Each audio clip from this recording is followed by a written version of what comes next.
Milí priatelia, naše hovory o kresťanskej demokracii začne cyklus o obnove kresťanskej demokracie. Čo to je, prečo to je a hlavne jej obsah si budeme postupne približovať v týchto našich stretnutiach. Na každé to stretnutie napíšem jednu stať na 1 minútu.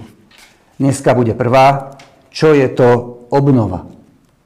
Obnova nie je reforma. Reforma len niečo mení, aby to bolo iné, možno modernejšie. Urobiť reformu, k tomu stačí štrukturálna či programová zmena alebo zmena pravidiel. Obnova znamená urobiť niečo opäť novým. Neznamená to vrátiť veci tam, kde boli kedysi. Obnova nie je totiž vecou štruktúry ani pravidiel a už vôbec nie stanov, nevyplýva z úspechov alebo prehier, ba ani jej úlohou nie je v prvom rade dosahovať krátkodobé úspechy.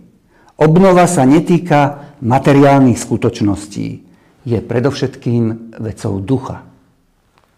Ale práve tam, v hlavách, v srdciach, v duchu sa začína vždy čosi nové.